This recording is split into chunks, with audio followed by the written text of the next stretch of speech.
Dude, it's not easy for anybody. Come on, be honest. Really, in most cases, the only difference between depression and disappointment is your level of commitment.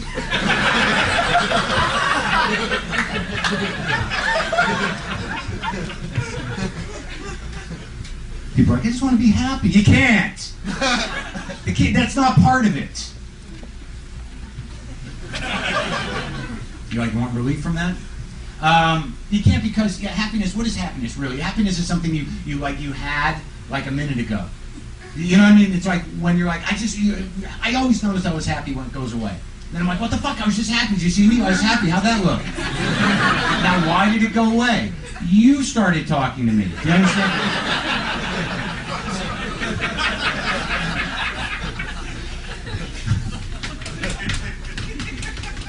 You can't be happy all the time. That looks like similar to retardation, really.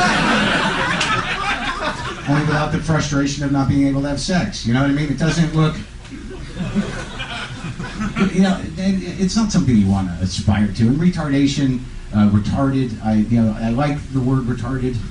I know it's politically incorrect to say retarded or retard, but I grew up with it, and I want it back. I want to reclaim the word retarded. Because I think we're all adults here. We know the difference between saying, that's sad, that guy's retarded, and saying, that guy's a fucking retard. And the bottom line is, retarded people don't even call themselves retarded anymore. They see themselves as mentally challenged. All right? So that means there's an outside chance that a mentally challenged person could be calling another mentally challenged person retarded. In this country, on any given day, you might be able to hear, that guy retarded! Because he doesn't think he's retarded as that guy.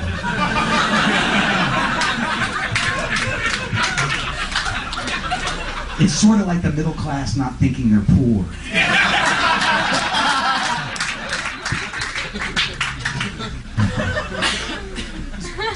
Speaking of that, I think George Bush is absolutely the right president to oversee the end of the world.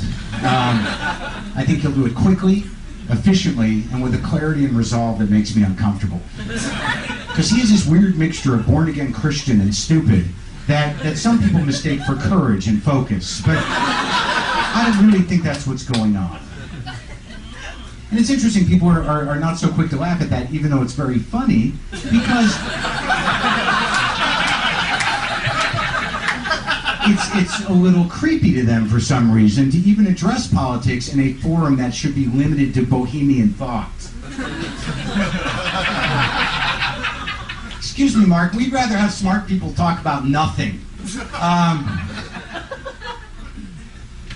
The weird thing is that the reason the Christian right is so pro-Bush, it's not because he's a moral guy, it's because he might end the world and they're ready to go.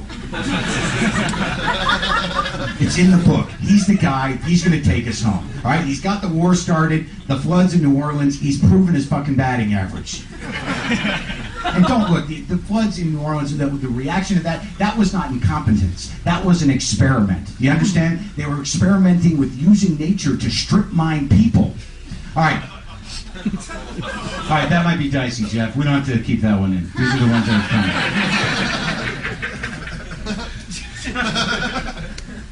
I'm going to stay with it.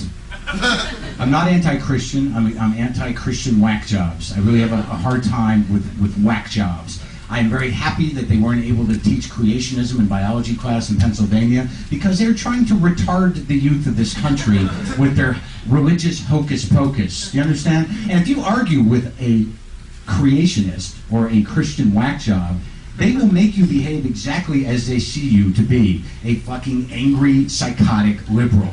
Because there is no argument, because they'll go, evolution's just a theory. And you're like, no, it's fucking science! And they're like, ooh. You know what I mean?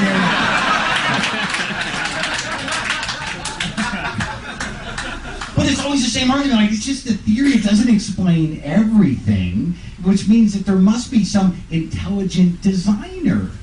And I'm like thinking, well, isn't that sort of like saying, I don't understand it. It must be magic.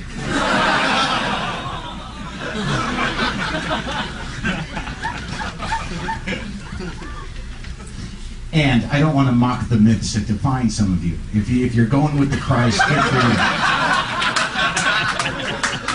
just have to tell you, no matter how committed you are to it, it's still bullshit.